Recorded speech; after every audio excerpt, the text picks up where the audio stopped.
अब तक उसके लिए प्यार एक उदास सी चीज थी और अब उसे सबसे ज्यादा प्यारी है। उदासी और आघात मन के एकांत में जब दोनों मिलते हैं तब प्रेम की स्वतः स्फूर्त छांव पड़ती है। जब हथेली की ओट में हंसती हुई वो मिली, उदास आंखों को पीठ देकर वो आगे बढ़ गए। पीछे कल कल नहीं छल छल बह रही थी, बेआवाज संवेदना की निर्बाध नदी। ऊष्मा की धौकनी बनी छाती अब उसके जेहन में धौंकती रहती है। ये कविता यतीश कुमार जी की है, आविर्भाव से उनके संकलन से ली है। आविर्भाव संकलन 11 कालजयी उपन्यासों को पढ़ने के बाद उपजी कविताओं का संग्रह है। तो जो मैंने कविता पढ़ी वो कसप उपन्यास से है और कसप उपन्यास मनोहर श्याम जोशी का है। बहुत बड़े राइटर थे, बहुत सारी उपन्यास लिखे, सिनेमा में भी काम किया, सीरियल भी लिखे उन्होंने, गजब की शख्सियत थी। तो मैं दूसरी कविता सुनाता हूं जो कसब से ऊंची है। प्रेम शिव के अधर पर बैठी नुकसान है। प्रेम शिव के अधर पर बैठी मुस्कान है। मुस्कान से विष का अमृत बनना जितना सरल उतना ही विरल। शिव दुनिया का सबसे बड़ा लाटा है और वो तो खैर पैदाइशी लाटा है। विष उसने भी आजीवन पिया और अमृत का अब तक पता नहीं। बार बार प्रश्न दोहराने से उनके उत्तर नहीं मिल जाते, पर इश्क में हर प्रश्न का उत्तर यही है, इश्क में ऐसा ही होता है यार। समझी? नहीं समझे? इश्क में ऐसा ही होता है यार। नदी के उस पार की है चढ़ाई, ये अगली कविता है। नदी के उस पार की है चढ़ाई, अंधेरा घेर आया और सुन रहा हूं तुम्हारे साथ फेनिल नदी की साए साए आवाज।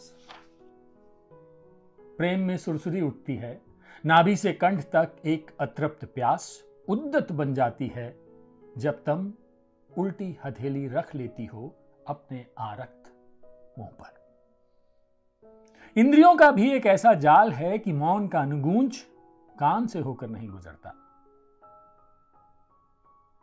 तुम्हारी आंखें मुझसे मिलते ही दृश्यों के विस्तार में बदल जाती हैं।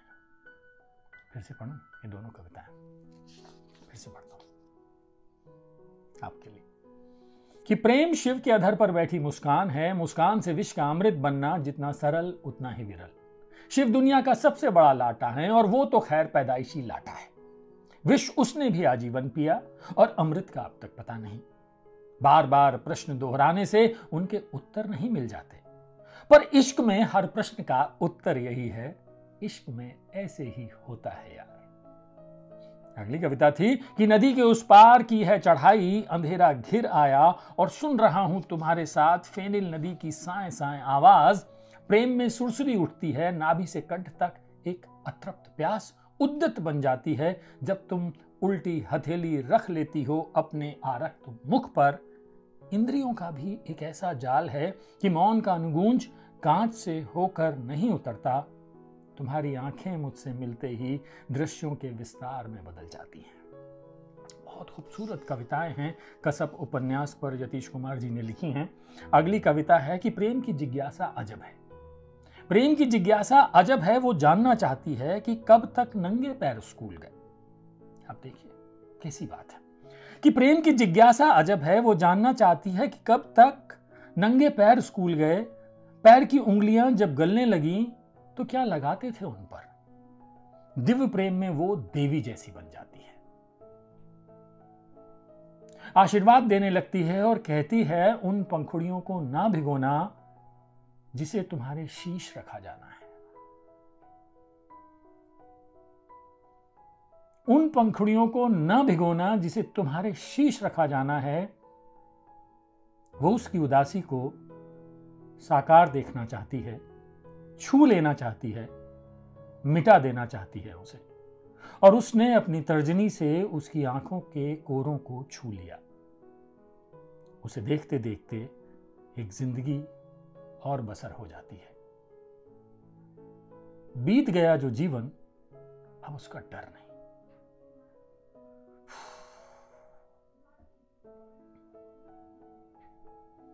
प्रेम की जिज्ञासा अजब है, वो जानना चाहती है कि कब तक नंगे पैर स्कूल गए, पैरों की उंगलियां जब गलने लगीं तो क्या लगाते थे उन पर। दिव्य प्रेम में वो देवी जैसी बन जाती है, आशीर्वाद देने लगती है और कहती है उन पंखुड़ियों को ना भिगोना जिसे तुम्हारे शीश रखा जाना है।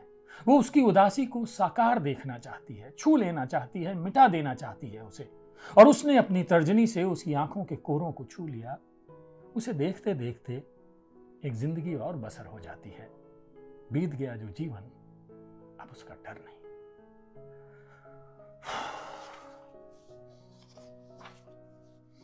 अगली कविता। वो सिगरेट नहीं, मौन का लंबा कश खींच रहा है। अग्नि अब हाथों से निकल उसकी आंखों में सुलग रही है। सुलगना घातक है, सिसकना उसे आता नहीं। उसकी आंखों में जहां आंसू होने चाहिए डब डब, वहां मरुस्थल ने जगह बना ली है। ध्यान से सुनना, ये सिगरेट नहीं, वो सिगरेट नहीं, मौन का लंबा कश खींच रहा है। अग्नि अब हाथों से निकल उसकी आंखों में सुलग रही है। सुलगना घातक है, सिसकना उसे आता नहीं। उसकी आंखों में जहां आंसू होने चाहिए डब डब, वहां मरुस्थल ने जगह बना ली है। मरीचिका के बवंडर ने नायक की छवि को लील लिया और इस दृश्य से उठे बवंडर ने दृश्य बदलते ही एक अभिजात मैत्रेयी को जन्मा। प्रेम कहानी खत्म हो सकती है, प्रेम नहीं, वो तो कालजयी है। प्रेम एक छोटे से कमरे को संसार बना सकता है और उसे एहसास करा सकता है कि उसी संसार का एक हिस्सा है वो देश जहां जाने की जिद है उसे। आखिरी लाइन है, प्रेम कहानी खत्म हो सकती है, प्रेम नहीं, वो तो कालजयी है। प्रेम एक छोटे से कमरे को संसार बना सकता है और उसे एहसास करा सकता है कि उसी संसार का एक हिस्सा है वो देश जहां जाने की जिद है उसे।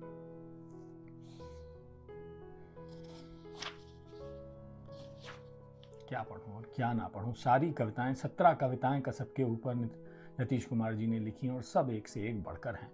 बार बार कविता मेरा पढ़ने को मन होता है कि जैसे मैं उसे बार बार उन्हें दोहराता रहूं। आखिरी कविता पढ़ रहा हूं, ये 17वीं कविता है, कसब के ऊपर आखिरी।